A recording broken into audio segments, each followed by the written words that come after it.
बुद्ध की शिक्षाओं की महत्वपूर्णता को समझने के लिए हमें उनके उपदेशों में छिपी गहरी ज्ञान की खोज में जाना चाहिए, जो उनकी चर्चाओं, कथाओं और उनके शिष्यों को दिए गए निर्देशों में समाहित है। बुद्ध की शिक्षाओं के केंद्र में उन्मूल्यांकन है, जो कि दुहक को कम करना, बोधि प्राप्ति करना और दया और ज्ञान को विकसित करने का उद्देश्य रखते हैं। इस विस्तृत अन्वेषण में हम बुद्ध के 8फोल्ड पथ, 4 आर्य सत्यों और उनके मुख्य उपदेशों में घुसने का प्रयास करेंगे। साथ ही यह भी देखेंगे कि उनके आध्यात्मिक मार्गदर्शन का व्यक्तियों और समाजों पर किस प्रकार का प्रभाव पड़ा है। आध्यात्मिक कथावाचन के माध्यम से बुद्ध की शिक्षाओं का परिचय। बुद्ध, जिन्हें मूलतः सिद्धार्थ गौतम के रूप में जाना जाता था, प्राचीन भारत में लगभग 6वीं सदी ईसा पूर्व में जन्मे थे। उनकी जीवनी, जिसमें एक सुरक्षित राजकुमार से बुद्ध बनने तक की कहानी है, उनकी शिक्षाओं के लिए महत्वपूर्ण पृष्ठभूमि प्रदान करती है। बुद्ध ने बुढ़ापे, बीमारी और मृत्यु के साथ संघर्ष करके दुहक की वास्तविकता से सामना करने के बाद सिद्धार्थ ने आध्यात्मिक समझ और मुक्ति के लिए अपने राजकुमारी जीवन को त्याग दिया। वर्षों की तपस्या और गहरी ध्यान के बाद सिद्धार्थ ने बोधि वृक्ष के नीचे बोधगया में बोधि प्राप्त किया। उस पल से वे बुद्ध या अबोधि के रूप में जाने लगे और उन्होंने दूसरों के साथ अपने दर्शनों को साझा करना शुरू किया। उनकी शिक्षाएं बुद्ध धर्म के निर्माण का आधार बनी, जो बाद में विश्व का एक प्रमुख धर्म बना, जिसका प्रभाव दुनिया भर में लाखों लोगों पर रहा है। 4 आर्य सत्य। 4 आर्य सत्य बुद्ध की शिक्षाओं को समझने के लिए महत्वपूर्ण है। वे मानव अस्तित्व, दुहक, इसकी उत्पत्ति, इसकी निवृत्ति और इसकी निवृत्ति के मार्ग का मूल्यांकन करते हैं। एक दुहक का सत्य यह सत्य स्वीकार करता है कि दुहक मानव अस्तित्व में निहित है। इसमें शारीरिक और भावनात्मक दर्द, असंतोष और सब कुछ की अनित्यता शामिल है। दो दुहक के कारण, दुहक का कारण तृष्णा, तन्हा और आसक्ति, उपादान के रूप में पहचाना गया है। यह हमारी इच्छाएं और आसक्तियां हैं, जो तृष्णा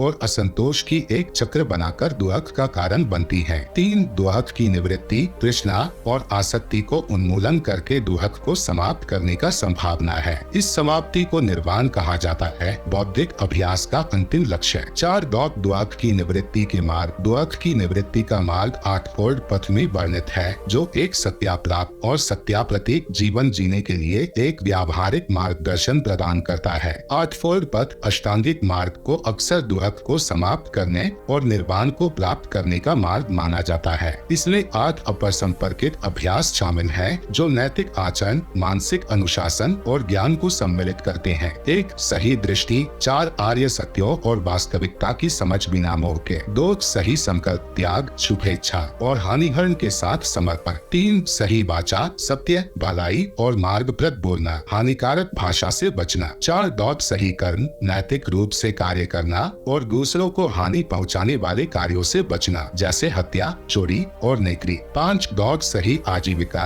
एक ऐसी जीविका कमाना जो नैतिक हो और दूसरों या अपने को हानि न पहुंचाए। 6 सही प्रयत्न और स्मृति के माध्यम से सकारात्मक मानसिक स्थितियों का विकास करना। 7 सही स्मृति, अपने शरीर, भावनाओं, मन और प्रकृतियों की स्पष्टता, समग्रता और समदृष्टि के साथ जागरूक रहना। 8 सही समाधि, ध्यान के माध्यम से गहरा समाधान विकसित करना, जो एक शांत और समर्पित मन की ओर ले जाता है। बुद्ध की शिक्षाओं में आध्यात्मिक कथावाचन। बुद्ध अक्सर उपमाओं, उपदेशों और कहानियों का उपयोग करते थे, जिससे उनकी गहरी आध्यात्मिक शिक्षाएं एक संबोधन योग्य और पहुंचने योग्य तरीके में समझाई जा सकती थी। ये कहानियां केवल मुख्य सिद्धांतों को व्याख्या करती हैं, बल्कि नैतिक और धार्मिक शिक्षा के वाहन के रूप में भी कार्य करती हैं। चलो कुछ ऐसी कहानियां जानते हैं जो बुद्ध की शिक्षाओं की महत्वपूर्ण पहलुओं को हाईलाइट करती हैं। मस्टर्ड सीड की कहानी। बुद्ध की शिक्षाओं में से एक सबसे प्रभावशाली कहानियों में से एक है किस्सा गौतमी और सरसों के बीज की कहानी। किस्सा गौतमी अपने बच्चे के मृत्यु के दुख में डूबी हुई एक युवा माँ बुद्ध से मदद मांगती है। बुद्ध उसे बताते हैं कि उसे एक ऐसे घर से एक सरसों के बीज लाने के लिए कहा गया है जिस पर मृत्यु का प्रभाव नहीं पड़ा हो। किस्सा गौतमी घर से घर जाकर देखती है कि मृत्यु एक सामान्य अनुभव है और उसका दुख कम होने लगता है। इस कहानी के माध्यम से बुद्ध मनुष्यता की सामान्यता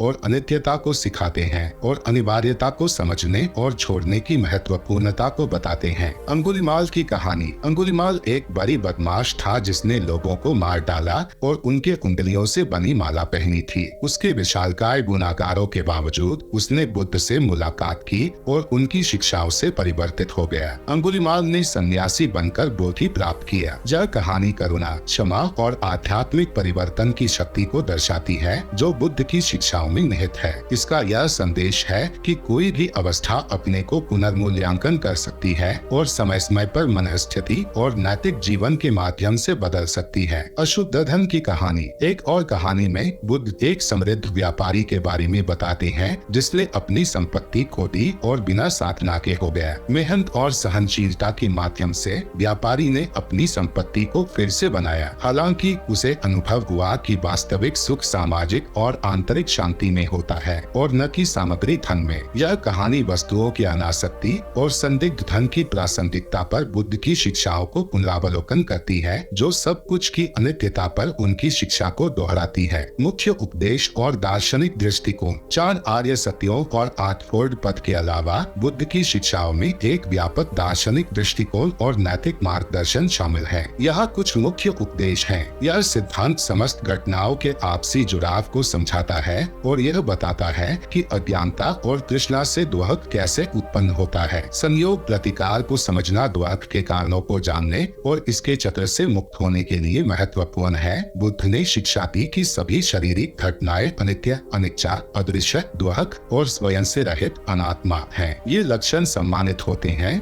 अस्तित्व की प्रकृति के द्वारा और बौद्धिक दर्शन के आधार का रूप बनाते हैं। मैत्री वह प्रैक्टिस है जिसमें सभी प्राणियों के प्रति निस्वार्थ प्रेम और भलाई को विकसित किया जाता है, चाहे उनका पारिवारिक परिचय हो या उनकी परिस्थितियों का। यह दया और निर्दोषी के रूप में बौद्धिक विकास में महत्वपूर्ण है। करुणा दूसरों के दुख को समझने और उसे दूर करने की इच्छा है। यह मैत्री का पूरक है और आध्यात्मिक विकास में आवश्यक है, विशेष रूप से जब यह सच्चे समर्थन और आशीर्वाद में परिणत होता है। बुद्ध के अनुसार संसार की प्रकृति में 5 महाभूत शामिल हैं: पृथ्वी, जल, अग्नि, हवा और आकाश। इन्हीं समझने से जीवों के संबंध और दृश्यात्मक विश्व का विश्लेषण किया जा सकता है। ये उपदेश बुद्ध की शिक्षाओं की आधारभूत सिद्धांतों को प्रस्तुत करते हैं जो उसके दार्शनिक, मोरल और आध्यात्मिक संदेश को समझने में मदद करते हैं। समाप्ति। बुद्ध की शिक्षाएं एक व्यापक और व्यावहारिक दृष्टिकोण प्रदान करती हैं जो दुख की निवृत्ति और आध्यात्मिक प्रगति को समझने में सहायक होता है। उनकी शिक्षाओं के संदेश और कहानियां हमें जागरूक करती हैं कि शांति और आनंद संसारिक चेतना की प्राप्ति के लिए केवल एक व्यक्ति की नहीं बल्कि समस्त मानवता की सामर्थ्य है। नमो बुद्धाय।